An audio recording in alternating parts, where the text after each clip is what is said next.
зүй те уур бухимлаас шалтгаалж хотоодны хавдар гэж зүйл үнэхээр үүсдэг юм уу? Одоо би сая шалтгаануудыг дурдсан те. Тэнд дунд нь стресс байна. Стрессийн шалтгаантай хотод өөрөө гэмтэж байна гэсэн. Тэгээ баян гэмтээд байхаар энэ нэг өдөр хавдар үүсчихгүй л те. Эхлээд үргэлжлэлт процесс өрнөн за тэр үргэлжлэлт процесс нь одоо эдийнхаа төвшөнд эргэшгүй буюу архаг өөрчлөлтүүдэд орж эхэлнэ гэсэн үг. Магадгүй начлалтай холбоотой архаг өөрчлөлтөнд орох саяны хэлсэн стрессийн, хеликобактерийн одоо юу гэдгийг архины амьдралын одоо буруу хэмнэл, буруу хоолтой холбоотой гэмтэл хоёр хоорондоо зарцуулах хугацааныхаа үед ялгаатай болоо явчихж байгаа. Тэгэхээр байж болно гэсэн. Хөхтөнгөр радио бүтээгч Монгол подкаст эхлэхэд бэлэн болсон байна. Өнөөдрийн зочноор улсын 1-р төв эмнэлгийн хоол боловсруулах эрхтэн тогтолцоо судлал Дурангийн их хэмж үндэсний элэг шилжүүлэн суулгах багийн гишүүн анагаах ухааны магистр Сумья хүрэлцэн ирээд байна. Сайн авж ирсэн үү? Өдрийн мэнд хүргэе. Сайн. Өдрийн мэнд хүргэе. Төлөвлөгийн хамт олонд урьдчилжуулсанд баярлалаа. Өнөөдөр бол хоол боловсруулах эрхтэн тогтолцооны талаар ярилцсан. Хоол боловсруулах одоо эрхтэн тогтолцоо гэж яг юу юм бэ? Та энэ талаар манай үзэгч сонсогчдод гоё мэдээлэл өгч.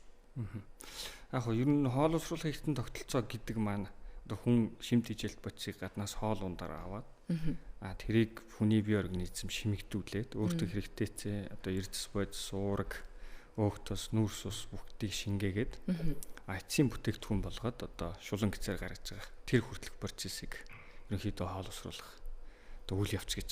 За хоол боловсруулах эрхтэн тогтолцоонд өөрөө маш их олон эрхтэй оролцдог.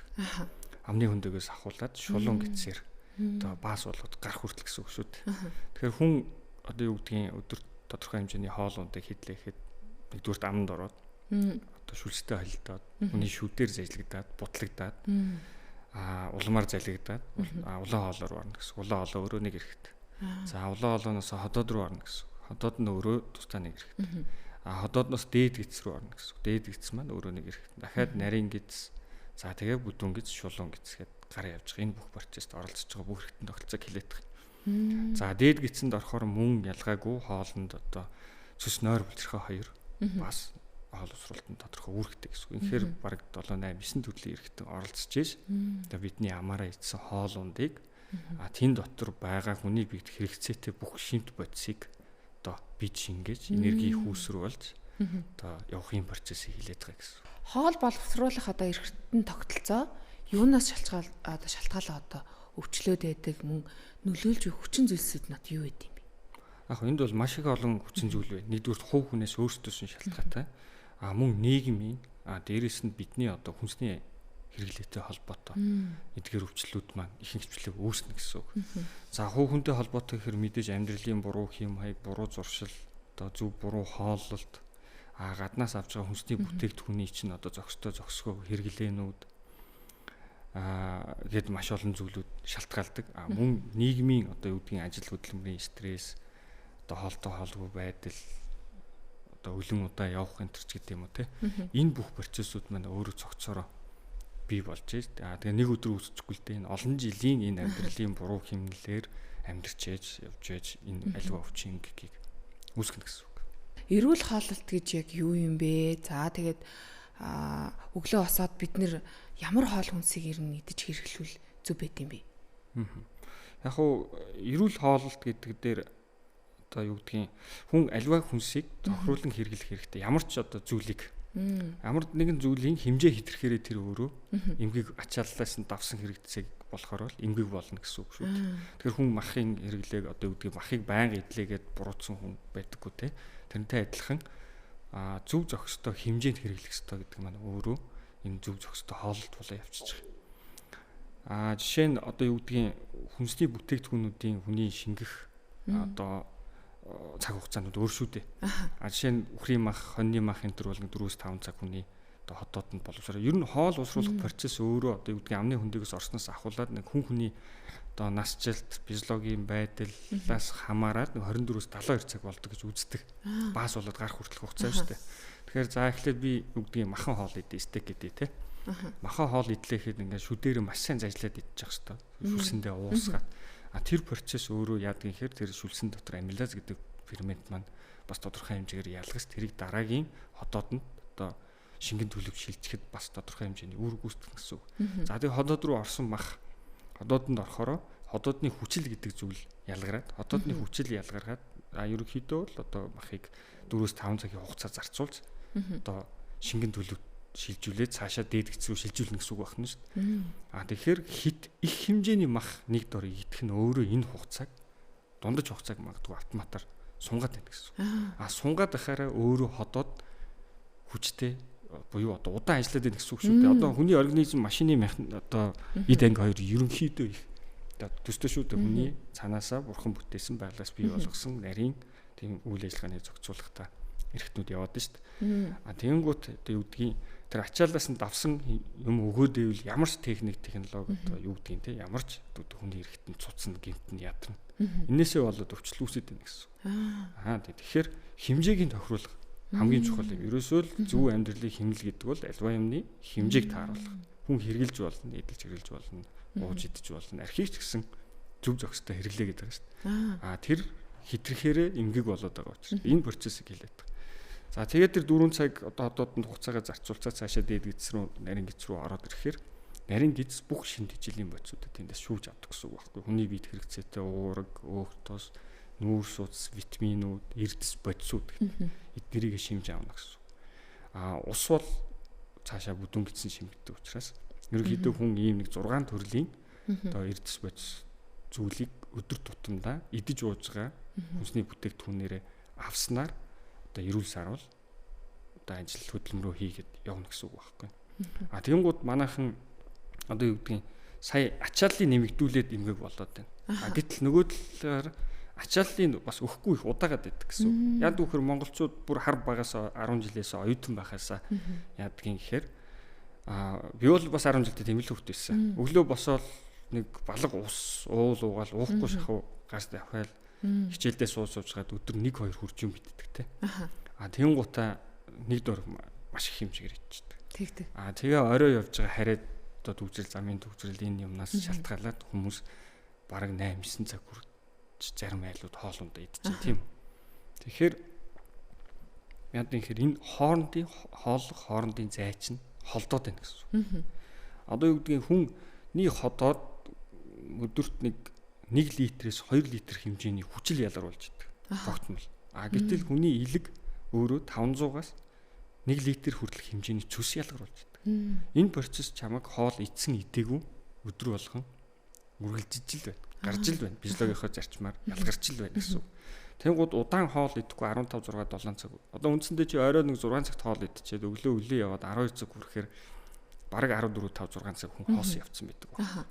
Тэр хооронд чинь тэр шүүрлүүд ялгараад байдаг. Тэгээ тэр шүүрлүүд өөртөө удаан хугацаанд ялгараад одоо хоол усралт оролцохгүй болохоор эргээд эрэхтэн тогтолцоо гэмтэйгээд бас эмгэг болоод байна. Тэгэхээр ачааллыг нэхтүүлэх эсвэл бол ачааллыг багдуулах энэ төр чи өөрөө эргээл эмгэг болно гэсэн.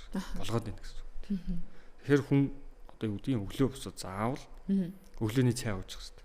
Өглөөний цай ууна гэдгийн ач холбогдол өөрөө ганц нь эрүүл байхаас хамааралтай бус өөрөө энерги их үүсвэр болж хүн одоо юу гэдгийг хүний хоол босруулах эргэтэн тогтолцоо шөндөө тайван унтаж амраад маргааш өглөө чамааг ажил хөдөлмөрөө үүргээ гүйцэтгэж чинь бэлэн байхаар амарсан байх хэрэгтэй. Хүн амарчаад нэг ажил хийхээр айгүй гоё явдаг шүү дээ. Ирч хүчтэй. Тэгэхгүй ингээд балбуулж жагаад ажил хийхээр ядардаг шүү дээ. Тэндээ л адилхан шүү дээ. Амарцсан организм өглөө одоо чамайг ингээ энерги үүсвэр чинь бэлдээд өдрийг чинь сайхан өнгөрүүлэх гэдэг ингээ бүх юм амраацсан байжгаад тэн дээр хүн маш их нүүрс устай хоол өглөөгөр хэрхэлж явах хэрэгтэй байхгүй. Тэгээд одоо юу гэдгийг энэ дэглэмийг бариад үзэхээр анзаараад үзсэн хүүхдүүд магадгүй үзээд анзаарах байх. Оюутан ялангуяа оюутан хүүхдүүд хэрэгжүүлээсэй гэж бодоод байгаа. Яг үхээр өглөө маш сайн юм идээд нүүрс ус баялаг одоо хөнгөн хурдан шингэстэй юм идээд гарахаар тэр өдрийн хичээлийн ойлголт одоо тэр өдрийн тэр ирч хүч энерги шаал өөр мэдрэгддэг. Тэгтэл монголчууд дийлэнх нь эсрэгээр яг над шиг юм буруу амьдралын хэмнэлтэй байсан байдаг байхгүй. Тэгээ нөгөө хичээл дээр очиод нойрмоглон ядарна авах ёстой ирч хүч энерги нүүрс ус одоо юу гэдэг нь те уураг эрдэс бодисоо аваагүй хүн чинь тэр хичээлийг өдөр 12 цаг хүртэл өглөө 8-аас 5 туулна гэдэг чинь хэцүү байхгүй. Тэгэхээр цаанаас нь зохицуулаад өгсөн энэ байгалийн зохицолгоогоо яг аль болох байгалийн зохицолгоогоор нь л авч явал хүн эрүүл сайвал амьдрана гэсэн. Тийм. Тэр одоо бид нар ч том хүн ч гэсэн хэрэгжүүл болох нь шүү дээ. Ядаж одоо маргааш чухал ажилтаа бол өглөө заавал мэдээ гаргахад тэр ой тогтоолд бүх юм сайжрал эхэлнэ гэсэн. Ажил хийх явцад одоо энерги хамаг хүчин одоо чухал зүйлсийг бол хоол хүнс тэр дундаа нүүрс усаар өглөө идэж бид нэр хөвснээр тэр өдрийнхөө ажлын ачааллыг бүрэн даах боломжтой юм байна тий. Тэгээд аль болох өдөр маш сайн одоо 1-2 дугаар хоолой хүмүүс иддэг штэ. Өдөр одоо маш сайн хоолж явах хэрэгтэй. Ер нь хүн өдөрт нэг 4-5 удаа дунджаар хоолж явах ёстой. За өглөө эрт босоод нүүрс усаар баялаг хурдан шингэцтэй одоо үгний тэ брокколи шүүлэн мөлч гэдэг юм уу те. Эсвэл саахан өндөг шараад идэх ч гэдэг юм уу. Эднэр чинь өөрөө энерги хүүсрүү болоод байна. За өдөр маш сайн хоол унд идснээрээ тэр хүний биед шингээж явах ёстой 6 төрлийн эрдэс бодисоо бүгдийн шингээгээд сайн аавна гэсэн. Тэгээд тэр өдрөө даах нь. За өдөр одоо үдгийн баг үдэд их үдэд 3-4 цагийн дахиад хурдан шингэцтэй. Одоо хөнгөн төрлийн хоол унд хэрэглээд за орой аль болох хүн одоо баг ачаал авахын тулд тэр эргэтний амраахын тулд орой аль болох хурдан шингэцтэй буюу шөлтөө устгах болтуу хоол ундыг хэрэглэж явах хэрэгтэй гэдэг байхгүй. Яг хөө манайхны монголчуудын амьдралын хэм маягаас шалтгаалаад махан хэрэглээ өндөр. Гэхдээ оройдөө үүдгийг аль болох шөлтөө устдаа махан хоолой хэрэглэхэд гайгүй гэсэн үг шүү дээ. Одоо үүдгийн чансан мах орой идэж байгаа л унтвал өглөө нэг би амар хүндүр өсч ирдэг шүү дээ. Унтсан ч ингээ нойр ханаагүй юм шиг мэдрэмжтэй төрдөг. Тэр бол ерөөсөө шүнжин эргэтэн тогтолцоо чинь тэр хоолыг чинь задлах гад шүнжин ажиллах онцгой гэсэн үг байхгүй юу? Одоо үүдгийн мах бол нэг 4-5 цаг болно гэж шүү дээ. А тэгвэл их хэмжээний мах бол магадгүй 6-7 цаг болох нь шүү. Тэнгүүд өглөө баг заримдаа нөгөө шүүний хэм бичгээр өглөө хоолны шингээгүй босч ирлээ мэрлээ гэдэг чинь эдсэн хэмжээндээ байгаад байгаа. Эдсэн хүнснийхээ төрөлд байгаад байгаа гэсэн. Тэгэхээр энэ төрлөө зөв зохистой болог гэсэн үг байхгүй юу? Хоолны хэмжээ гэж хоёлаа ярьж байна. Яг хүн болгон бол өөр байгаах мэдээж хэрэг. Тэгэхээр хүний одоо идэх хоолны хэмжээг яаж тодорхойлж бид нэр одоо гэрийн нөхцөлд мэдчих болох вэ? Одоо жишээ нь миний одоо ходоодны хэмжээ ийм байлаа гэхэд миний хоол хүнсний одоо идэх хэмжээ нэг удаатаа ийм байна гэсэн одоо тийм яг нарийн заасан тийм зүйл байд юм уу? Яг тийм нарийн одоо юу гэдгийг заасан хэмжээ хийж байгаа гэж байхгүй л те. Хүн болгон өөрийнхөө хэмжээг тохируулаад идэн. Дээрээс нь энэ дээр одоо үгдий хооллохоос өмнөх төр идэлж хэрглэж байгаа юмнуудын ууж байгаа юмнуудын амьдралын хэм маяг хүртэл зөрөө явчихна. Одоо үгдий хоол идэхээс өмнө нүүрс ус ихтэй буюу одоо чихэр, шоколад, чихэрлэг төрлийн юмнууд идэн штэ.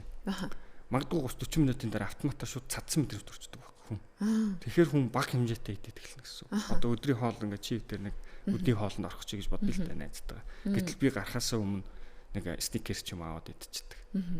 Тэгээд яг очиод хоолоо идчихсэн чинь ийм цадцсан мэдрэмж төрдөг. Тэгэхээр энэ өөрөө нүүрс ус хурдан шингэдэг учраас маш их хэмжээний нүүрс ус нэг дор ороод тэрийг хурдан шингээгээд энерги бол задлаад цаанаасаа хүний тарих чи ингээ цадцсан мэдрэмж аваад байна гэсэн. Тэгэхээр хүн хоолыг хүртэл ингээ гоо жаргаж идэх хэрэгтэй байдаг байхгүй. Яагаад гэхээр хоол идэхээс өмнө одоо юу гэдгийг одоо бид нар чинь гар утсан нийгэм хөгжсөн гар утсан оролдон тэнд эсвэл компьютер ширтэн тэнд телевизэр ширтэн те энд найзтайгаа бууланч гэдэг юм уу гоё яг идж байгаа юмдаа төвлөрөө гоё энэ аппетитийг аваад идэнэ гэдэг өөрөө бас хоолыг нэгдүгээр амттай болгоно хоёрдугаар тэр хоол босруулах процесс нь ч хүртэл дэмтэй тэрийг чи мэдрээд ингээ амд орж исэн цагаас чи амтын мэдрээ шимэрнэ гэдэг тэр шүлсний булчирхаа өөрөө хүртэл тэр хэмжээгээр ялгарх нь хүртэл өөрчлөгдөд эхэлнэ. Тэгээ сайн маш сайн анхааралтай сайн зажлаад идэх маань өөрөө дараагийнхаа хоёр дахь үе шат буюу тэр ходоодонд шингэх процессыг чинь гэсэн магадгүй одоо багсгаж өгнө гэсэн үг байхгүй. Одоо махыг чинь маш сайн зажлаад маш сайн тамшаалаад таашаалаад идвэл заавал 4-5 цаг ходоодонд тэр одоо шингэн төлөвшөлцөх албагүй шүү. Сайн бутлах хэрэгтэй гэсэн. Тийм маш сайн бутлах хэрэгтэй гэсэн шүү дээр. Шүү дээрээ бөгөөж шүлсээрээ холилдож ирэх чинь ботлно гэсэн үг байхгүй. Тэгэхээр одоо юу гэдгийг тэр хоолны их бага хэмжээ эргээд одоо юу гэдэг хүн их идэж болно. Их идснийхээ хэмжээгээр зөрүүлээд тэр орчиж байгаа энергийг зөрүүлээд тэр хэмжээгээр нь задлж явах хэрэгтэй. Гаргаж явах хэрэгтэй. Хөдөлгөөнөө хийж явах хэрэгтэй. Зарцуулж явах хэрэгтэй. Тэгэх юм бол одоо юу гэдгийг одоо бенжингийн илүүдлгүй аг тохирсон жинтэйч гэдэг юм явна гэсэн үг байхгүй. Тэгэхгүй манайхан идчихэд эцнийхээ хэмжээгээр хөдөлмөрлөхгүй байх гэсэн. Хэвтээд ээж болохгүй гэсэн. Одоо юу гэдгийг эрүүл амьдрах би ихэнх одоо надад ирж үзүүлдэг хүмүүст хэлдэг амьдралын эрүүл амьдрах баг 3 алхам байдаг.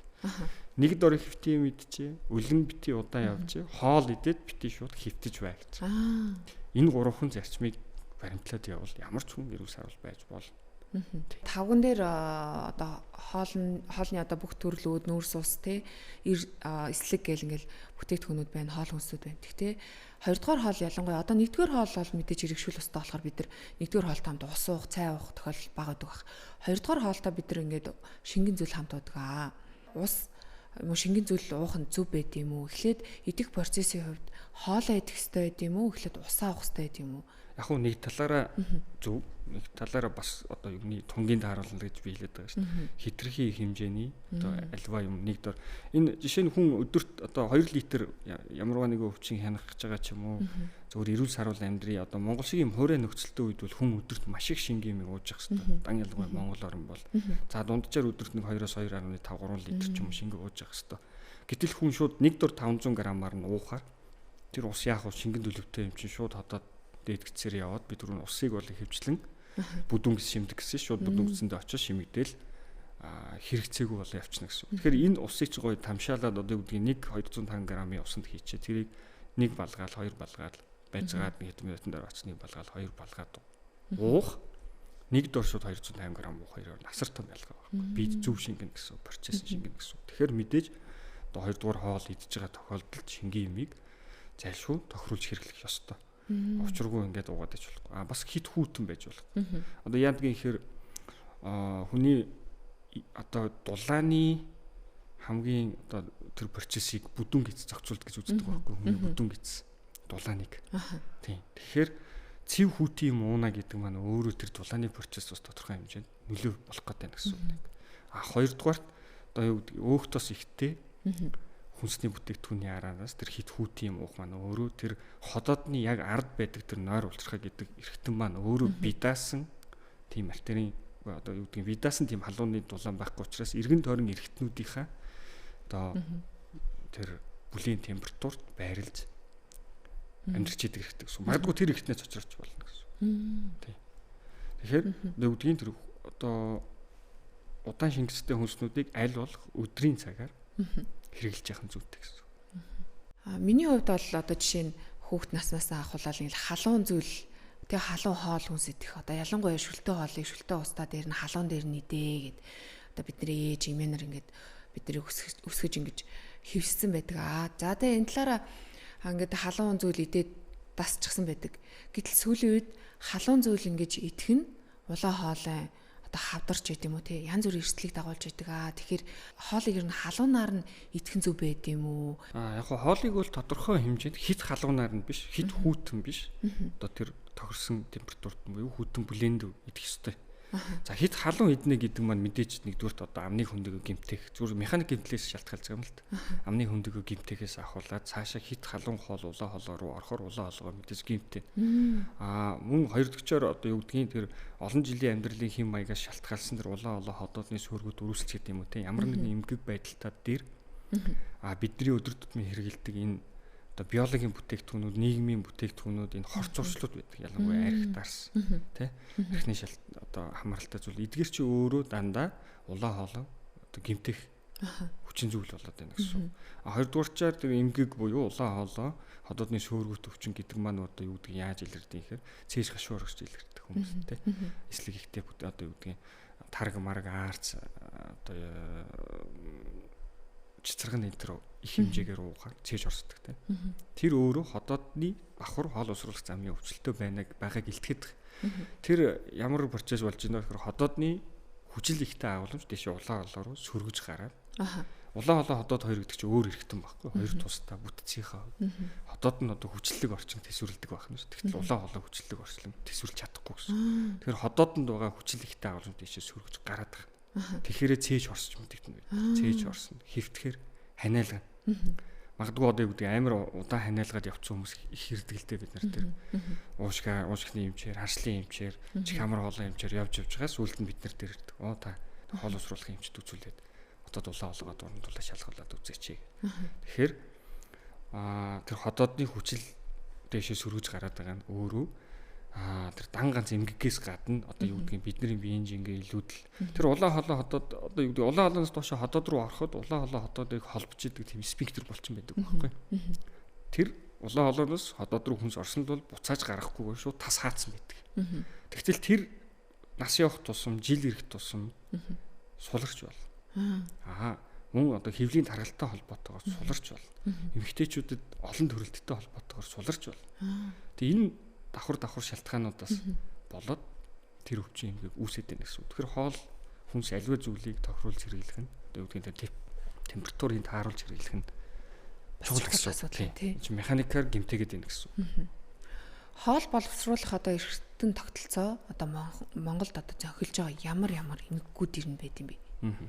Яг уу манай хоол боловсруулах эргэтэн тогтолцооны өвчлөлт дэлхийн орнуудтай харьцуулахад харьцангуй өндөр орн манай Монгол.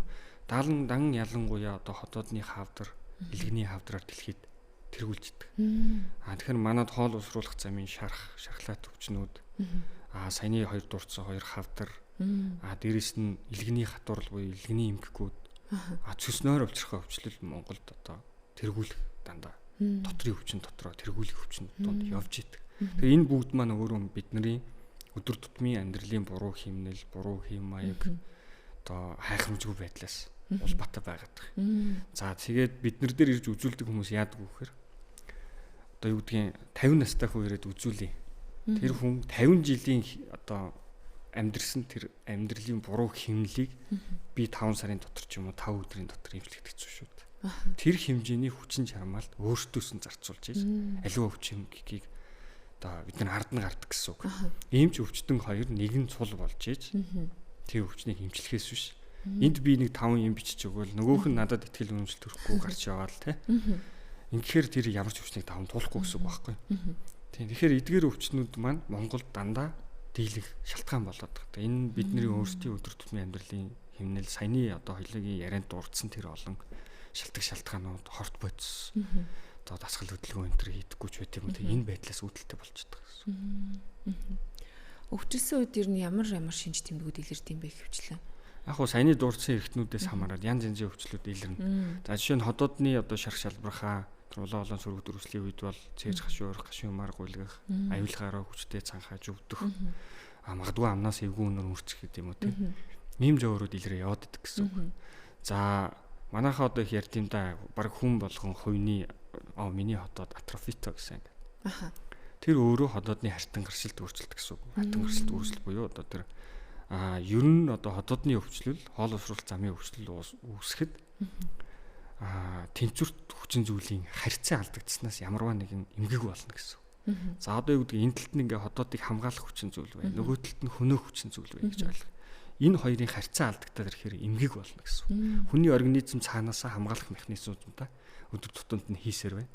За энэ механизмууд яг хөө зүгээр нас явах, нас жил тухайн хүний физиологийн онцлогтой холбоотойгоор их бага янз бүрийн хэмжээтэй байж болох нь байна. Гэтэл нөгөө талд нь бидний нийгэмшилтэй холбоотойгоор гарсан өдөр тутмын амьдралын хэмнэл буюу идчихэж байгаа юмны хэрэглээ болоод байна гэсэн үг байхгүй. За тэгэхээр хотоодны шарх шалбархаа хотоодны хавдрын номер 1 үндсэн шалтгаан юу гэдгийг гэхээр хеликобактери халдвар Монголд.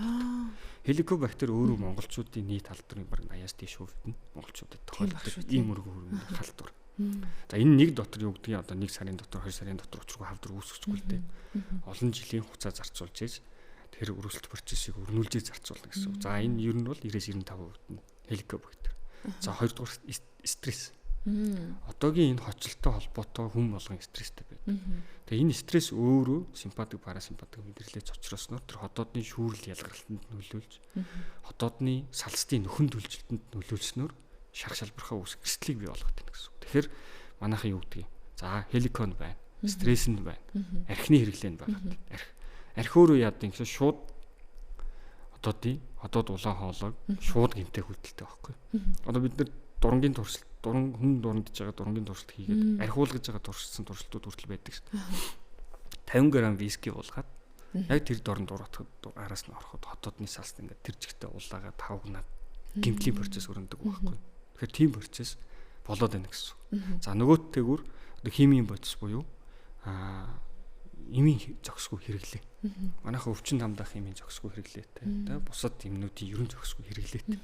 Тэгээ энэ гэмтэх хүчин зүйлүүдийн одоо харьцаа олон жил дамгаа яваад эхлэхээрээ эмгэг болгоод байгаа гэсэн. Тэгээ энэ дээрээ хүмүүс анхаарах хэрэгтэй. Сэтгэл зүй те ор бухимлаас шалтгаалж хотоодны хавдар гэж зүйл үнэхээр үүсдэг юм уу? Одоо би сая шалтгаануудыг дурдсан те. Тэнд дунд нь стресс байна. Стрессийн шалтгаантай хотоод өөрөө гимтэж ийн гэсэн. Тэгээ баян гимтээд байхаар энэ нэг өдөр хавдар үүсэхгүй л те. Эхлээд үргэлжлэлт процесс өрнөн. За тэр үргэлжлэлт процесс нь одоо эдийнхаа төвшөнд эргэшгүй буюу архаг өөрчлөлтүүдэд орж эхэлнэ гэсэн үг.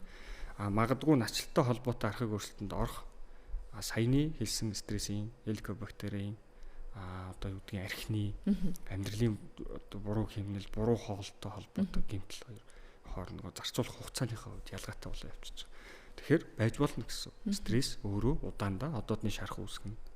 Одоо улмаар хотоодны шарах чинь одоо дахин олон дахин давтагтаад эмчлэгдэхгүй яваад байвал хавтарч илжиж болно гэсэн. Тэгэхээр монголчууд өөрөө энэ олон зүйлийн одоо хөнөөлт хүчин зүйлийн харьцаа их өндөр байгаад байгаатай холбоотой дэлхийд одоо улаан холоо хавдраараа дэлхийд хэрэгүүлж байна гэсэн. Гэр бүлээрээ тойрол бид нар ширээ тойрол хоол хүнсээ хэрэглэсний дараа огцон бити хөдөлгөөн хий. Нэг 10-20 минут цуу бити дасгал ч юм уу огцон хөдөлгөөн хийж ийш тийш яваад бай гэд аав ээж нар ярьдаг гэсэн. Тэр үнэхээр яг хэр үнний ортой юм бэ? Хоол идчихэд бид нар хөдөлгөөн хийх ёстой юм уу? Тийм тогтмол тийм хугацаанд доктор сурсалтаа бид нар сууж энэ хоол шингэх процессыг явуулахыг хүлээх тийм тодорхой хэмжээний хугацаа бидэнд хэрэгтэй тийм үү? Яг хөө зөвхөн мэдээж ингээд одоо юу гэдгийг те зүрийтлээ идсэн хүн бол хөдөлгөөн хийхэд хэцүү шүү дээ. Тэгэхээр тодорхой хэмжээний цаг хугацаа зарцуулж байгаа тэр хөдөлгөөнийг хийчих хэрэгтэй. За би түрүүн хэллээ шүү дээ. За ямар хүнс хэрглэж байгаас хамаарат нарийн гидсэнд очиж шимэгдэх хугацаа чинь янз байгаа байхгүй.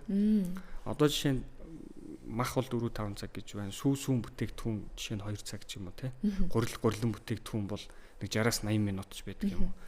Гахаа мах гэхэд 5-6-аас одоо дээш цаг хугацаа зарцуулдаг. Загас дахиа жишээ нь 3 цаг ч гэдэг юм уу те.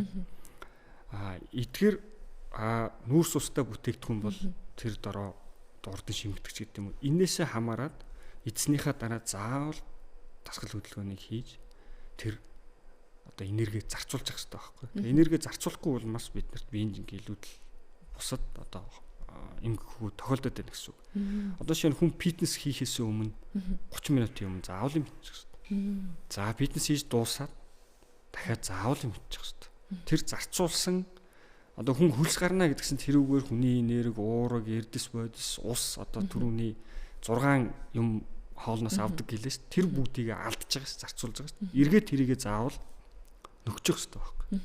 Эргээд тэрийгэ нөхгүй болохоор энэ өөрөө эргээд эргэшгүй өөрчлөлтөй эмгэхгүй болоод эхэлнэ гэсэн. Тэгэхээр одоо юу гэдгийг хүн одоо манай хүүхнүүд турах гэж ийн гэдэг хоолны дэглэм удаан явдаг. Тэр чинь эсэргээрээ харин жоохон буруу болчиход байна ш. Хит удаан явах нь өөрөө эргээд ямар нэг өвчлөлийн үндсэн суурь болоод байна гэсэн. Эргүү хоноодны шархлааны чинь үндсэн суурь болно гэсэн.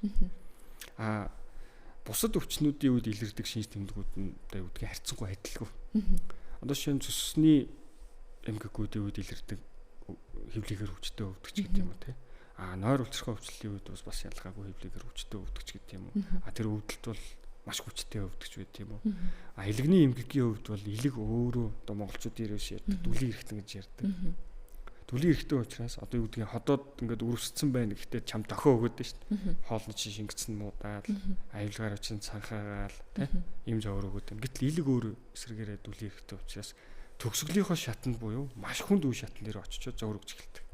Тэгэхээр манай монголчуудын нэг дутагдaltaй юм нь зовөр өгсөн хойноо эмчид ханддаг. Тэгээ зовөр өгсөн хойноо эмчид хандахаар зарим тохиолдолд бид нар аль үжээ оройтцсан байдаг. Тэгэхээр одоо дэлхийн нийтээр бид нар ямар чиглэл рүү явдаг вэ гэхээр хүнийг өвчлөхөөс нь өмнө урдсан сэргийлдэг. Тэгэхээр саяны миний энэ бүгдийг яриад байгаа зүйл чинь зөвхөн одоо танаас шалтгаалаад байна шүү. Та энэ бүгдийг урдсан сэргийлж чадсан шүү. Тэгэхээр зүгээр л амьдралынхаа хэм маягийг жоохон өөрчлөө хичээг итгэе гэдгийг хэлээд байгаа. Мацаг ярих бас тийм тодорхой хугацаатай байвал эргээд энэ бие организма бид нар цэвэрлэдэг юм аа. Зохисгүй юм маш их хэмжээгээр бид нар мах иддэг тий. Тэрнийхээ дараа тодорхой хугацааны дараа мацаг ярих нь зөв гэдэг тэгэддэг. Ер нь энэ талаар мацаг ярих нь ер нь хэр зөв байд юм бэ? Сүүлийн үед хүүхнүүдийн дунд интермитент фастинг гэж хагас мацаг ярьж турж гин. Энийгээрээ дамжуулж одоо эрүүлж гин гэх мэт ярианууд явдаг болсон. Яг зөв би сая яг түрүүнд дурдсан. Тэр хит удаан өлөн явна гэдэг өөрөө саяны тэр процессуудыг чинь л бүгдийг бий болгоод байгаа гэсэн үг. Одоо түрүүн ходоодны шүүрэл 2 литр хүртэлх ялгардаг. Цус одоо өдөрт 1 литр хүртэл хүнжээ ялгардаг. Тэгтэл одоо юу гэдэг өлөн удаа явъя. Өлөө юм мэдэхгүй одоо тэр мацаг бариад өлөн удаа байна гэж ойлгоход хоол орж ирэхгүй байгаа юм чинь тэрийг тэр хотоодны хүчил юуг задлах юм. Цүс одоо юу гэдэг байхгүй элэгнээс цүс ялгараад цүсний хүүдий гэдэг зүйл дотор хуримтлагтаад цүсний хүүдий дотор хуримтлагдсан цүс маань хүн хоол идэхээр хотод руу хоол буюу одоо дээд гэц рүү хоол орж ирэхээр тэрийг агшаагаад дотроо байгаа шүүрлээ ялгаруулдаг гэсэн. А гэтэл тэр ялгарахгүй бай. Зүр хар өгөр ойлгуулах гэж ярьтлаа шүү. Ялгарахгүй бай. Дээрээс нь чамаг хоол идсэн идэг үцэс өдөрт үлдвэрлэгдээл байна. Орж ирээд л байна. Тэг гарахгүй юм чи яах юм? Тэрэн дотроо өтгөрнө. Одоо хоёлоо усыг юу гэдэг те жоохон холцтой шингэнийг дээрээс нь савн дотор хийгээл байлгаад л гоож болохгүй. Дөрт мууд нь хоёрдугаар өтгөрнө бүтцийнхаа хувьд зузаар нь одоо юу гэдгийг те. Тэгээд улмаар цусны хүүдийн чулуутай өрсөл болт. Тийм үү. Тэгэхээр энэний эрсдлийг дамгаалж. А хоёрдугаар хотоодны тэр хүчил их хэмжээгээр байгаад тахаар магадгүй эргэс сөргөөд улаан холоо хотоодны сөргөө болж бол. Эсрэгээрээ хотоодоо өөрийгөө гимтэгээд хоёр төгчөөр хотоодны өрсөлийн одоо жишээнд шалтгаан байгаад иж болно гэсэн.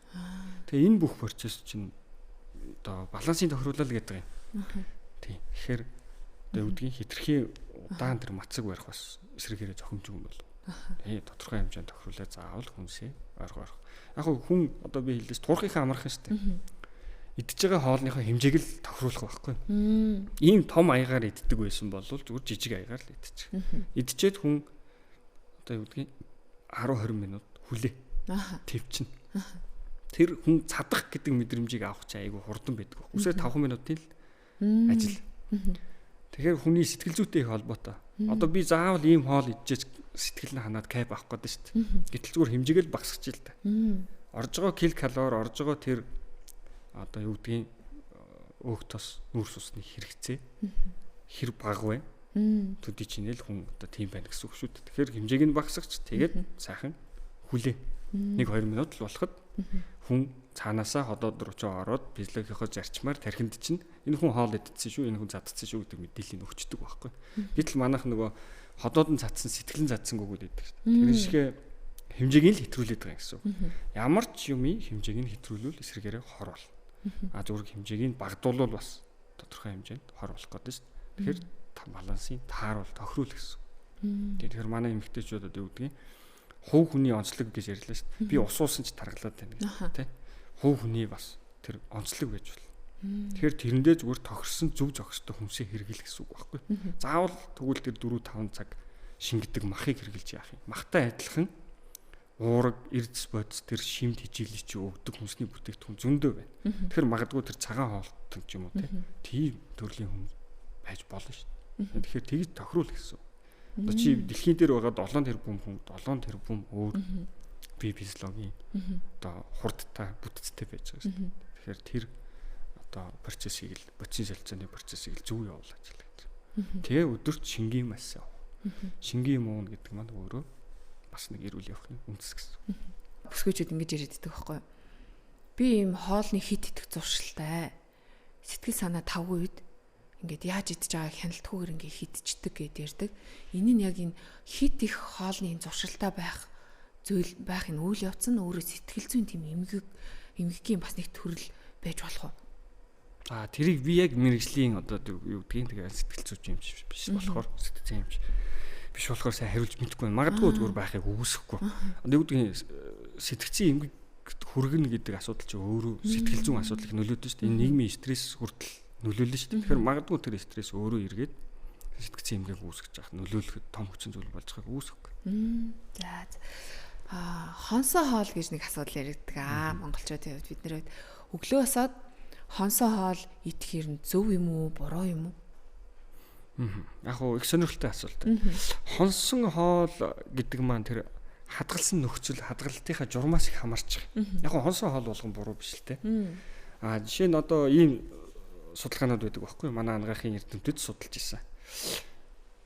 3 янзын одоо нэг хоолыг 3 янзаар хадгалж өгч байгаа. За хөрөгчөнд хийгээд таглаагүйгээр хөрөгчөнд хийгээд таглаатгаар хөрөгчөнд хийгээд зүгээр тасалгааны температурт таглаагүйгээр хонуулж байгаа. Энэ гурийн хооронд маш том зөрүү гардаг. Хоол хадгална гэдэг маань өөрөө тэнд бактерийн үржих шимт хичээл орчин болоод байна л гэсэн үг байхгүй. Ер нь одоо ямар ч хоолыг хүмүүс хийснээсээ хойш 2 цагийн дотор идчих хэвээр. 2 цагаас хойш болвол тэн дотор бактери ургана үржинэ гэсэн үг. Бид нар хоол хийж явах явцдаа одоо юу гэдгийг те гурлаа маха хэрчлээ. Тэнд оролцож байгаа хутга ногоогоо хэрчлээ, хичнээн угаа цэвэрлээ тэрслээ ч гэсэн тэр эргэн тойрон битүү бактери орчинд байждаг. Одоо нөгөө гурил ногоогоо хэрчдэг. Одоо тавиурнаас нь ахуулаад тэр чинь бүгд л бактеритай гэсэн. Агаараас бактеритай гэсэн үг. Тодорхой хэмжээнд байгаа гэсэн. Тэгэхээр бидний тэр болгоод идээд байгаа хоол гэдэг болгон чинь бас тэгээ үдгийн 2 цагийн хугацаа өнгөрүүл бактерийн дижил орчин болно гэсэн. Тэгэхээр тэр судалгаан дээр яаж гарсан гэхээр температур зүгээр одоо тасалгааны температур буюу 20 температурт хонуулж байгаа хоол маш их хэмжээний бактери агуулж хэдэн тэрбумаар. За хөрөгчин дотор таглагүйгээр хонуулсан хоол бас өөрөө маш их хэмжээний бактери агуулж хэдэн тэрбумаар. Яг үгээр хөрөгч өөрөө дотроо маш олон агуулгуудах ноттой байдаг те. Ногоо хадгалж байна. Одоо хөрөгчин дотор айлын хөрөгчөнд юу байдаг вүлээ? Бүх юм биш. Тэр болгон чи өөрөө л бас бактеритай л гэсэн орчин. Тэгэхээр тэр орчин хичнээн хүүтэн одоо сэрүүн хөрөгчний орчин байлаа гэж таглахгүй болвол бактери үржих бас нэг эрсдэл болно гэсэн. Магадгүй одоо юу гэдэг хамгийн зөв температур хөрөгчөнд 0-4 градуст таглаатайгаар хадгалах нь бактери үржих орчинг бууруулна гэж үздэг. Тэгэхээр энэ гурван хүнсэн дээр асар том бактери ялгаа гарсан. Нөгөө тэгүр үнэхээр хүн хонсон хоол хэрэглэе гэж бодож ивэл юу яах вэ? Шууд хөлдөж хэрэгтэй. Хүн хоолоо идлээ 2 цагийн дотор хоолоо идлээ гэрүүл дээрээ суулаа. Тэр хоолоо шууд хөлдөж хэрэгтэй. Хөлдөө тис хөлдөө бактери үүсэх. Бактери дижил орчин болохгүй гэсэн.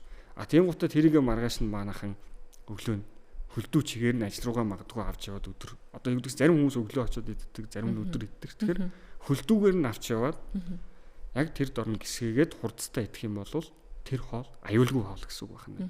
Тэгэхээр хонсон хоол болгон бас муу биш гэсэн үг. Хонсон хоол яагаад амттай байдаг? Сүйтэй цайтай цөөн гэж ярьдаг ч манай. Тийм. Хонсон хоол яагаад амттай байдаг гэхээр тэн дотор маш их бактери байгаа учраас амттай байдаг. Тийм. Тэгэхээр одоо юу гэдгийг тэр зөв температурт хадгалсан хүнсийг хэрэглэх нь зөв гэсэн үг байна. Юу гэдгийг одоо манайхан юу байдаг шүү дээ. Бараг бактери чинь юу юм шүү? Хоол амтлагч шиг оролцоод байгаа юм шүү. Тийм, ерөнхийдөө бактери одоо гоё амттай байх тусмаа тийм төдий жинэний хонсон хоол гоё амттай байх тусмаа төдий хэмжээний их бактери байна гэсэн үг. Их бактеритай хоол чамд бол үндсэндээ хэрэггүй гэсэн үг байхгүй юу? Яг үр тэр хамаг шимт хижээлийн бодис чинь бактери идсэн юм чинь чи зүгээр л бактеритай амттай одоо чамд шимт хижээлгүй хоосон хөндий хоол ичээ гэсэн үг байхгүй юу? Тэгэхээр шууд тис хөлдөөгээр нь хөлдөөгөл ажил руугаа авч яваад идэхэд бол аюулгүй гэсэн. Зэ. Хоорондоо ингээд зогсдгоо гэж хүнснүүд байгаад байдаг. Ямар одоо хүнсний төрлүүдийг одоо хооронд нь хэрэглэхэд зогсдгоо юм бэ? За яг хуу ерөнхийдөө одоо зогсдог хүнс гэвэл манайхан махны хэрэглээтэй юм чи монголчуудад тохируулал ярив. Мах одоо тэр шингэдэг хугацаанаас нь хамаарат их бага хэмжээгээр хэрэглэхээс хамаарат хоорондын зохицлууд их гарч ирнэ гэсэн үг. Одоо чинь махыг брокколитой идвэл их зүгээр байдаг. Мах өөрөө юу гэдгийг тэр 4-5 цаг удаан шингэдэг байдлаасаа шалтгаалаад тэр ходоодны өвчлөл, хоол усруулах замын өвчлөлийг нэмэгдүүлэх хандлагатай байгаад байна шүү дээ. Тэнгуү тэр процессыг брокколи хийсрэхээр нь хамгаалах механизм үзүүлж яддаг гэсэн. За одоо юу гэдгийг гурил будаа 2-1 60-аас 80 минут шингэж шүү дээ. Тэгтэл одоо нэг ходоодон дотор ингээ шингэх процесс боллоо шүү дээ. Нөгөө гурил будаа 2 чи хамт идээд их хэмжээгээр идвэл шүү зэ тохируулаад идэх зүгээр. Ходоодон дотроо байж төрүүлээд шингэн төлөвлөлтөө шилжиж чинь. Тэгэнгүүт ходоодноос гарч идэг хэсэг чи өөрөө давхар булчинтай байж идэг. Одоо ходоод руу хоол ороод ирэхээр хоёр талаас нэгээ шууд хавчаал авах нь шүү дээ булчин. Буйныг оруулахгүй бузрыг гаргахгүй тийм үү. Ингээ хавчаа хайчих нь шүү дээ. Тэгээ хавчаа тэн дотор бүх байгаа хүнсний бүтээгдэхүүнүүд эцсэн хоол хүнс чинь шингэн төлөв рүү тэр ходоодны хүчлэр одоо задраад уусаад дараагийнхаа гиз рүү явах хүртэл онгоохгүй байх нь шүү дээ. Тэгэхэд ирэхээр төрүүлээ шингэж. Нөгөө махан шингээгүй байгаа л. Тэнгууд ходоодны шүүрэл нэмэгдээл, хүчлэг байдал нэмэгдээл гэсэн. Тэгээ энэ эргээд өөрөө ходоод өвчлүүлэх, улаалаа ходоодны сөргөө болгох. Тэр булчингийн чинь сулруулах бас нэг механизм болоод байна гэсэн үг зүгээр хараагаар хэлвэл. Тэгэхээр тодорхой хэмжээнд бага хэмжээгээр тохируулаад хүнсний бүтээгдэхүүнүүдийг хэрэглэх нь зүйтэй гэсэн үг. За одоо жишээ нь хүн өглөө өндөг улаан лойлтой идэх. Туйлын сайн байдаг. Улаан дойл тэр сонгон энтрээс хүний одоо бүр секси хэрэгцээнд хүртэл одоо эрэгтэй хүний секси амьдралд хэрэгтэй хүртэл тэр фермент ялгарч идэг байхгүй. Тийм үү. Тэр ферментийг юу дэмждэг вэхээр Е витамин дэмждэг. Тэгтэл тэр Е витамин өндгөн дотор агуулж идэг. Тэнгууд одоо өглөө би сайхан сонгонтой, улаан лойлтой, ногоотой өндөг шараад идэх хүртэл хүний одоо эдийн секси амьдралд хүртэл хэрэгцээтэй болоод эхэлж байна гэсэн. Хоол хүнснээс шалтгаалаад. Хоол хүнснээс шалтгаалаад. Эсвэргээрээ одоо манайхан архитай холбоод хэлээ л да. Архи кола хоёрыг хүмүүс их хэрэглэдэг. Одоо би гадуур дотор ингээд яваад харж байгаа. Архи кола хоёрыг хамтдаа хэрэглээд байдаг. Тэр архи кола хоёрыг хамтдаа хэрэглэнэ гэдэг нь гэхээр илүү их хэмжээний хурдан, их хэмжээний согтолт авахын илэрхийлээд байгаа гэсэн. Газтай ундаа тэр нүүрс колач өөрөө газтай нүүрс усаар баялаг бүтээгдэхүүн байгаа даа шүү дээ. Тэр бүтээгдэхүүн өөрөө шимэгдэлтийн процесс нь маш хурдан. Тэгээ холиод ууцсан нөгөө архи чинь тэдний хэмжээгээр маш хурдтай шимэгдэнэ гэсэн үг. Тэнгууд чи устаа ууснаас хэмжээгээр илүү согтно гэсэн үг. Их хэмжээгээр бас ууж эхэлнэ. Илүү шингэн, илүү согтолтын мэдрэмж аавна гэсэн согтно гэсэн үг. Одоо юу гэдгийг манайхны одоо хамгийн өргөлөө хөх тарианы бүтээгдэхүүнтэй кофе өглөө хэрэглэдэг те. Энэ хоёрыг бас хооронд нь аль болох хэрэглэхгүй байвал зүгээр. Хөх тариа чи өөрөө хүн дотроо хүний биед хэрэгцээтэй тэр эрдэс бодис минералуудыг маш их хэмжээгээр агуулдаг. Гэтэл кофе эсрэгээр нь тэр эрдэс бодис минералууд нь шимэгдэх процессыг алдагдуулчихдаг гэсэн. Тэгвэл болохгүй юм шүү. Тэгэхээр энэ хоёрыг одоо өглөөгөр хэрэглэхгүй ч юм. Эсвэл хэрэглэсэн тус нь хэрэглэв. Ер нь кофег бол хүн одоо ямар өдөр хоол идээд кофе уудаг, өглөө хүн кофе уудаг те. Ямарваа нэгэн хоол хүнсний бүтээгдэхүүнээс нэг цаг юм 2 цагийн дараа хэрэглүүлэх зүгээр гэдэг. Кофе өөрөө маш олон төрлийн тэр эрдэс бодисуудыг шингээддэг, саатуулдаг үйлдэлтэй учраас хүн сайхан хоолоо идчихэд өөр нэлээ хожуу кофе хэрэглүүлж. Гэх мэт чинь энэ хүнсний зохицолгоонууд байна. Тэгэхээр мэдээж энийг бас тохируулаад хэрэглэх. Одоо жишээ нь газрын самар P2-ыг хүмүүс их хэрэглэж байдаг те. Тэгдэг шүү дээ. Тийм. Газрын самарт чинь одоо юу гэдгийг хүний биед хэрэгцээтэй эрдэс минералууд бас маш их хэмжээгээр тэр кальц, фосфор, витамин B12 хүртэл байж байгаа те. Тэрий чинь эсрэгээр нь нөгөө пив чинь бас шимтгэлтийг алдагдуулдаг гэсэн. Бүр байхгүй болгоо ажилладаг гэсэн. Пив чинь өөрөө дотор ургамлын болоод юуны гаралтай, улаан будаа, юунаас гаралтай байгаа шүү дээ. Тэр процесс чинь байхгүй болгочихно гэсэн. Дараа нь илэг. Илгийг илэг өөрөө маш хамгийн их төмрөөр баялаг гэж ярьдаг тий. Одоо хоол хүнстэй. Тэр төмрөөр баялаг хоол хүнсийг тэрийн дэмждэг витамин С-тэй бүтээгдэхүүнтэй хэрэглүүлэх зүгээр. Тий. Төмөр гэхдээ хүн одоо юу гэдгийг хүний бие организм маш хэмжээний төмөр идлээч гэсэн тэрний үсрэл 8% л шингээдэг. Тий. Тэгэхээр одоо юу гэдгийг маш хэмжээтэй төмөр идсэн ч гэсэн тэр төмөр болгон чинь шингэхгүй л гэсэн. Төмрийн хэрэгцээ илүү төгөөл гэсэн үг юм тий. Тий, организмаараа хүн 8% шингээгээл авдаг гэсэн. Тэгээ энэ мэтчлэн хоолныхоо бас зохицолгоонуудыг харж ивэл зүгээр. Нийтлэг монголчууд маань ингээл мах иддэг, бүгд л махан дуртай. Тэгээд махныхаа араас заримдаа ингээ харж ахт архиуж харагдж идэг тий. Махаа шингээж яана гэ колож харагдж идэг. Ер нь энэ махтай архи хэр зохицдог хүнс юм бэ? Архи согтруулах ундаа тэр дундаа тий. Яг уу одоо юу юм л да. Альва юмны бас тэнцвэрийг л хадгалгээд түрүүний яриад байдаг. Архины зохистой хэрэглээг бид нар ярьдаг. Гэтэл манай монголчуудын нэг цул тал нь хэтрүүлэн хэрэглээ ихтэй. Архийг хэтрүүлэн хэрэглэдэг. Энэ маань өөрөө эмгэг үүсэх процессыг бий болгоод байгаа гэсэн.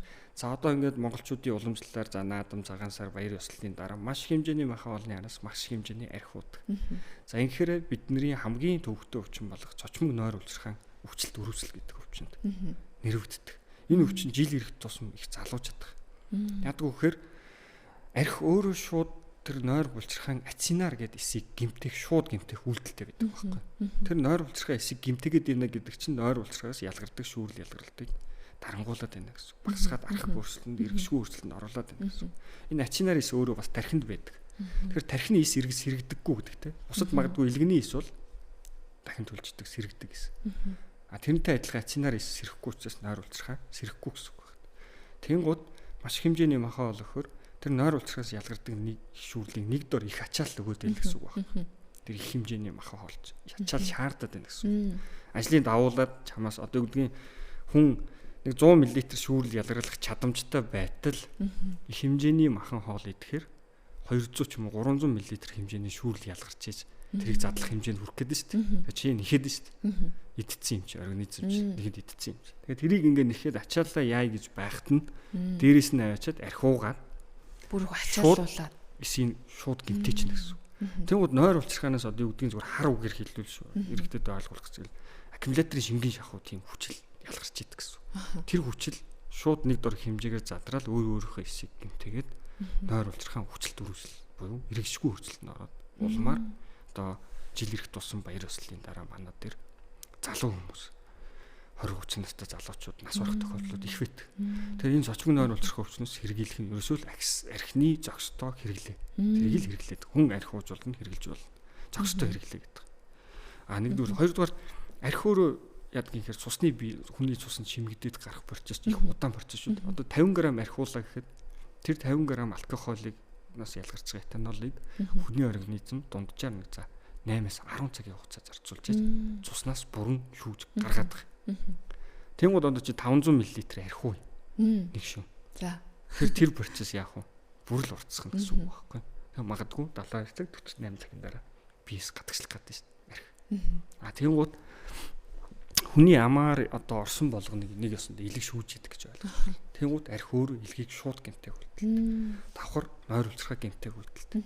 Тэгээ олон жил архи уугаад эхлэхээр илгэний хатвар илгэний хавдар илгэний хөгжил тийм чинь үндсэн суурь шалтгаан болоод юм гэсэн. Нэг хоёрдугаарт монголчууд архийг уухаараа их олон хоног өлөн уудаг. Хэтрүүлэн одоо 3-4 хоногоор нь юм идэхгүй уугаад идэг.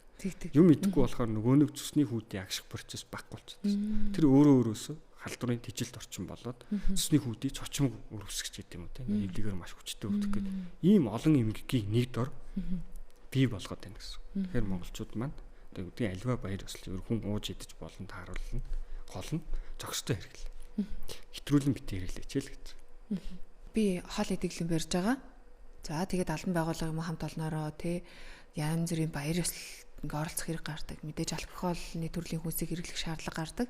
Тэр нөхцөлд би хоолны дэглэмтэй байгаа учраас би энэ дотроос одоо жишээ авч хэлвэл одоо нэг PV-г бол шар аргийг бол би уухгүй.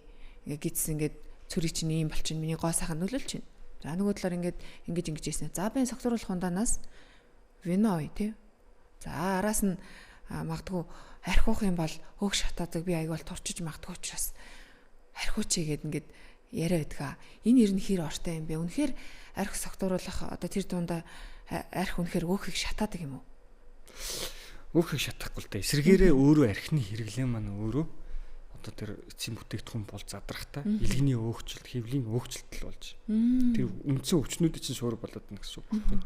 Тэгэхээр одоо бид нар илгэний өөхчлөлт гэдэг эмгэг байдаг. Тэр эмгэгийг дотор нь архины болон архины бус шалтгаан л гэж дэлхийн дээр хоёрхан ангилт. Тэгэхээр архины шалтгаан бол цэвэр архи ус. Тэгэхээр одоо юу гэдгийг хэтрүүлэн хэмжээгээр хэрэглэнэ гэдэг маань өөрөө альва нэг өвчний л үндсэн шуур болоод байна. Тэгэхээр маш олон хоол усруулах хэрэгтнийг нэг архи гэдэг зүйл гэмтээж байгаа шээ. Ходоодыг гэмтээж байна. Цуснаар улцрахаа гэмтээж байна. Илгийг гэмтээж байна. Тэгээ энэ бүх процесс чинь өөрөө олон жилийн хэрэглээндээ ямар нэгэн өвчин эмгэг болж үлдээд байна гэсэн. Тэгэхээр бас тэр жоох өрөөсгөл ойлголт. Тэгээ сүүлийн үед одоо эргэн тойрны гэлтгөө би ч гэсэн ингээл нэмэлт бүтээгдэхүүн идэг тэр сайн гээл тэгэхээр эрүүл байгаа ч гэсэн улам эрүүл байх гад ч юм уу тий өвдгөөс сэргийлэх журмаар ч юм уу одоо надад мэдээж хэрэг эрдэс дутагдж байгаа ах тийм болохоор эцсийн витамин хүчээ. Энэ алоч гэдэг юм уу тий энэ хоол шингээхэд сайн учраас би одоо миний хоол уусруулах эргэтэн зүгээр байхад улам сайн болох тий эсвэл янз бүрийн ходоодны өвчлөлөөс сэргийлэхийн тулд би ингээ нэмэлт бүтээгдэхүүнүүд хэрэглээд идэг. Энэ нь ер нь хэр зүг байт юм бэ? Яг уу одоо альва нэг юмыг бас л ялгаагүй одоо эмчийн заавраар төлөвлөсөн хугацаанд хэрэглэхэд ямар ч гаж нөлөөтэй юм чамд имэл гэсэн үг. Одоо хортой им гэсэн үг. Одоо жишээ нь одоо сүрэгийн имийг ярил л да. Сүрэгийн илгийг маш их гэмтээдэг. Тэгэхээр заавар илгэний эмчийг хялтдаа уудаг гэсэн үг. Тэнгуү тэрийг уух тун хоног хугацааг хүний биеийн жин килограммжин тэ тэмдэн тохируулж уух хэрэгтэй. За одоо чиний асуудаг эрдэс, витамин, минерал энтрийг ууя. тодорхой хэмжээний хугацаанд л уухаас биш манайхан аливаа ямиг их урт хугацаанд уудаг. Тэгэхээр урт хугацаанд уухаараа өөрөө эргээд бие чинь хордуулах нөлөөлөл үзүүлнэ гэсэн үг. Чамаа гэмтэн л гэсэн үг. Дээрээс нь сүүлийн жилүүд төр тураадаг цай, сүлжээний юм те янз бүрийн бүтээгдэхүүн хэрэгэлдэг. Энэ магадгүй зүгээр эмчилгээнийхээ журмаар 14 хоногтой ч юм уу 7 хоногтой ч юм уу те. Одоо 1 сарын хугацаанд хэрэглэх ёстой гэсэн бол тэр тогтсон хугацаанд чамд одоо им болно гэсэн. Тэрнээс нь манайхан авчид хэтрүүлж хэрэгэлдэг. Жил, 2 жил, 3 жилээр нь уудаг. Тэгэхээр тэр өөрөө чамааг эргээд одоо цочмог эргэшгүй гэмтэлд оруулдаг гэсэн. Одоо тэр илэг шүүх бүх процессыг хийж илгийг л гэмтээгээд байна гэсэн. Хүн ер нь амаар юу орно? Тэр бүгдийг илэг шүүж ийн. Тэр илгийг хайрлж хамгаалах хэрэгтэй шүү дээ. Тэгэхээр балансыг тохируулах хэрэгтэй. Тэр яг эмчийн заавраар хоног хугацаагаар нь курсээр нь гэдэг юм уу те тэрүүгээр нь хэрэглэхээс биш сайн юм болгоо. Одоо илэг хамгаалах юм гэж гэдэг юм уу те өөр одоо чам зүрхний витаминж байд юм уу те магадгүй тэр юм чам сайн үйлдэл үзүүлнэ. Гэхдээ тэр урт хугацаанд хэрэглэх юм бол хорл болно гэсэн. Тэрийг сайн анхаардаг. Бид нар өдөр тутмынхаа одоо амьдралын хэв маягаас шалтгаалаад ч юм уу төгж ирдэг, ажил эрхэлдэг, өөр хүүхдээ аваад орой гэртээ харьдаг те. Мэдээж хэрэг одоо оройны хоол зоогийг бэлтгэх үед оройтцсан байждаг. За зарим тохиолдолд баяр ёслолоор ч юм уу сэтгэл зүйн хөөрөлөөр ч гэдэм үү гоё амттай хоол тохиолдох үед хэтрүүлээд идчихдэг.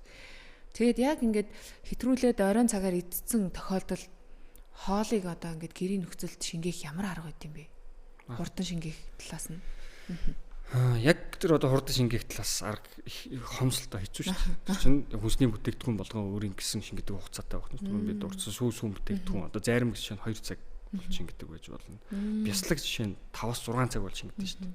Хүний одоо юунд мах 5-6 цаг, дахиа загас 2 цаг, гахаа мах их хурд хугацаанд 6-7 цаг ч гэдэг юм уу. Тэгэнгүүт орой одоо юу гэдэг юм үнэхээр одоо оройтож идэх шаардлага гарч ивэл аль болох шөлтөө уустай буюу хөнгөн чанарын шингэц хурдтай л хоолоо идэх чинь. Өөрөө нэвтрүүлгийнх нь бид дурдсан шүү дээ.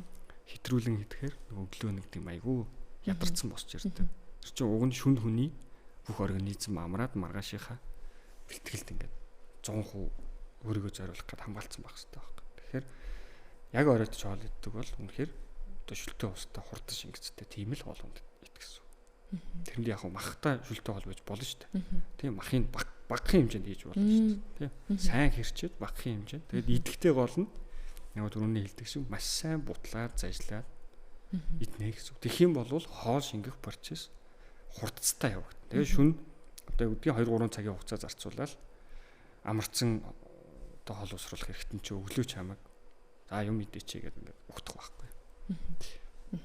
Сүүлийн үед залуу гэр бүлүүд гэлтгүү одоо энэ сошиал ертөнц хөгжиж байгаа та тий мэдээлэл технологи 90-д бид нар амьдарч байна. Дээрх үед ч одоо тиймэрхүү одооных шиг юм технологи айхтар хөгжөөх байсан учраас гар утас үзээл, таблет үзээл бид нар хооллоод тах тийм боломж олцооч байсангүй. Гэтэл сүүлийн үед одоо бага насны хүүхдүүд мань яалтчгүй дэлгэцийн хамааралтай болчоод идэг. Тэгээд ингээд хараад тахны хоолны ширээний ард хоолоо идэхгүй дээжүүд нь таблет үзүүлдэг, дуртай хүүхэлтэйг тавьж саатуулах журмаар ингээ хоолж идэг. Энэ нэр нь хэр зөв юм бэ? Яг од нэг ийм нөгөө асуулт байдаг дэлхийн нийтээр хүн амьдрахын тулд иддэггүй, идэхийн тулд амьдрдаггүй гэт. Тий. Тэгэхээр гар утас одоо үзүүлнэ гэдэг энэ хоёр асуултны л одоо юу юм уу да? Зөвхөн сонгодог жишээ юм уу да? Хүн амьдрахын төлөө идээд байгаа юм уу? Идэхийн төлөө амьдраад байгаа юм.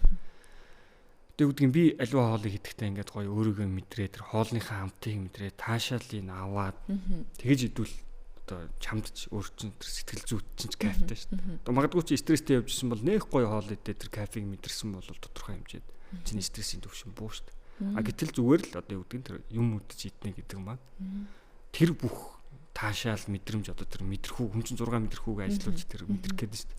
Тэр мэдрэмжийг чинь байхгүй болгочихно гэсэн үг байхгүй. Тэгэхээр зүгээр л одоо юу гэдгийг амьдрахын тулд нөхрийг түр албан хүчээр тижээмэр амтан болгоод тижиж ийн л гэсэн үгтэй одоо ялгаа байхгүй л болох байх та.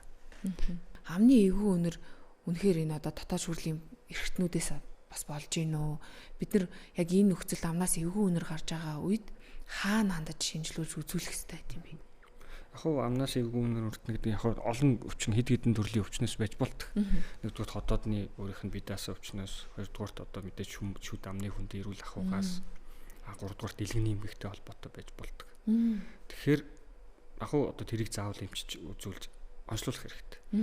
Түрүүний бид дурдаг хеликобактерийн халдвар өөрөө тэр ходоодны одоо үрсэлт тэр атрофит өөрчлөлтийг дамжруулаад байдаг гэсэн. Тэгэхээр тэр магадгүй ходоодны үрсэлт өвчнөөсөө болоод одоо амнаас эвгүй өнөрөлтөд явж байгааг мэдхгүй. Өөрийгөө мэдхгүй илгэний нөгөө хатуурал цирроз гэдэг өвчний улмаас тэр илгэний үнэр гэж бид нар ярьдаг амнаас нь их үнэр өртдөг. Тийм үнэртэй явж иж магадгүй. Тэгэхээр заавал эмчид үзүүлж онцлогоо шинжилгээ хийх ёстой гэсэн.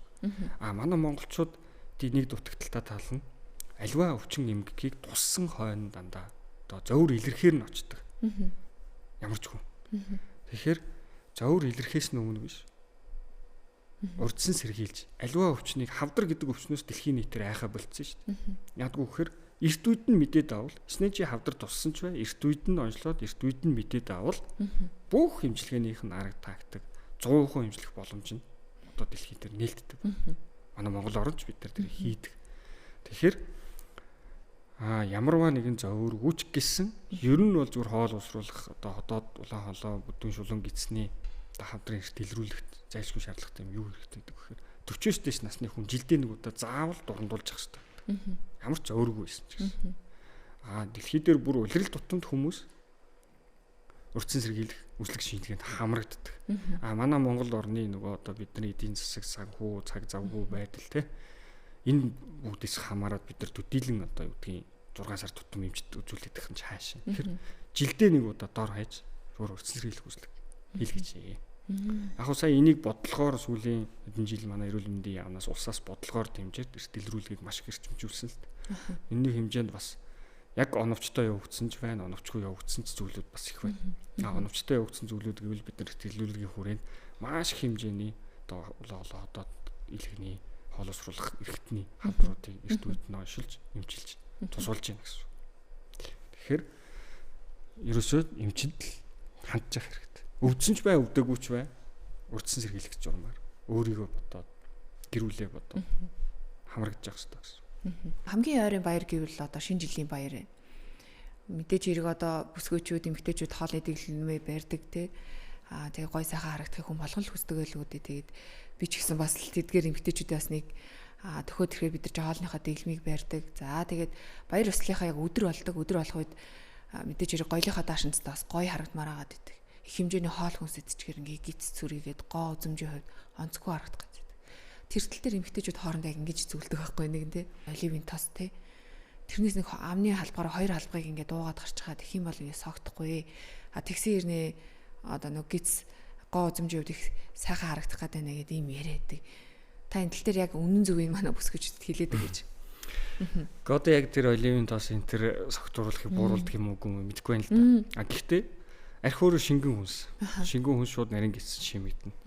Тэгэхээр юу гэдгийг монголчууд тэр архиухаараа их удаан хоол идэхгүй байдаг асуудал нь архийг зүгээр empty калори гэж дэлхийн нийтээр үздэг байхгүй. Хоосон калори. Архинаас тодорхой хэмжээний хүнд шаардлагатай калори байдаг. Тэрнээсээ нөгөө эрч хүч аваад идэг учраас яг нөгөө биднэрт хэрэгтэй эрдэс бодис минералыг архинаас авдаггүй байхгүй. Тэгэхээр тийм хоосон калори аваад зүгээр одоо өөрийгөө хуураад байна гэсэн. Эсвэргээрээ дандаа эрүүл мэндээр хохироод байна гэсэн үг байна. Тэгэхээр тэр бол нэг төдийлэн одоо юу гэдгийг таашаалтай зүйл биш. Хоол боловсруулалтын талаар маш сайхан дэлгэрэнгүй ярилцлаа. Манай Сумын эмчийн хувьд болохоор үндэсний элэг шилжүүлэн суулгах багийн бас гишүүн байгаа. Дараагийн подкастаар битээр бас элэг шилжүүлэн суулгах талаар бас подкаст орё гэж хоёлаас ярилцаад байгаа тий. Тэгээд юуны өмнө манай өнөөдрийн нэвтрүүлгийн урилгыг хүлээн аван хүрэлцэн ирсэн танд маш их баярлалаа. Танд ингээд яг эмч хүний хувьд манай өнөөдрийн подкастыг үзэж байгаа үзэгч сонсогчдод хандаад магадгүй миний асуугаагүй бас асуулт ч юм уу ингэж хэлэх юмсан гэсэн зүйл байгаа бол та манай үзэгчд хүргээд өгөөч гэж би одоо хүсэж байна. Яг зүгээр ерөнхийдөө сая л цугас бүрдийн дурдчихлаа. Тэгээ нэг ягаагүй асуудлууд гайгүй хаа. Зүгээр захиж хэлэх юм. Урдсан зэрэглэл үүсэлттэй л идэвхтэй хамрагч байгаараа заавал өвдсөн хойно биш. Өвчнийг альва өвчнийг эрт үед нь бид нар илрүүлж чадвал бүх эмчилгээний арга техник нь тодорхой байдаг. Ялангуяа манай хоол усруулах хэрэгтэн тогтолцоо илгэний өвчлөлийн талд бол бид нар дэлхийдээ зэрэгцээл явждаг. Дэлхийгээс нэх хоцорсон юм байдаггүй. Тэгэхээр аль болох эрт өвчнийг эрт мэдхийн тулд эрт илрүүлэхтэй л хамрагддаг гэсэн нэг. Хоёрдугаар танаа нэвтрүүлэгт урьж оролцуулсанд их баярлалаа. Тэгэд манай улсын 1-р төвийн эмнэлгийн одоо ууган эмнэлгийн түүх 100 жилийн энэ сарын одоо 22-наас эхэлж байгаа юм. Тийм, манай эмнэлгийн 100 жилийн ойхор эрүүл мэндийн салбарын 100 жилийн ой гэсэн үг. Одоо анх байгуулагдчихсэн л эрүүл мэндийн эмнэлэг газар байх нь шүү дээ. Тэгээд энэ завшааныг тохиолдуулаад улсын 1-р төвийн эмнэлгийн одоо нийт хамт олондоо өмнөх үед ажиллаж исэн, одоо хамт ажиллаж байгаа Ахмад үе тэтгэвртэй суусан хүмүүс, үеийн одоо захиргаа, тасаг, нэгжүүд, албадууд тэнд хамтран зүтгэжсэн бүх хүмүүстэй түүх 100 жилийн баярын мэнд хүргэе гэж хэлье да. Баярын мэндийг бас өргөн төвшүүлье. Тэгээ өнөөдрийн одоо Бүтээгч Монгол подкастын зочноор улсын 1-р төвийн эмнэлгийн хоол боловсруулах эрхтэн тогтолцоо судлал мөн дурангийн ихэмж үндэсний одоо элэгс шилжүүлэн суулгах багийн гишүүн ангаах ухааны магистр Сумья өргөдөө оролцлоо. Дараагийн дугаар хүртэл уулзлаа. Баяр та үзэгчдээ. Баярлалаа.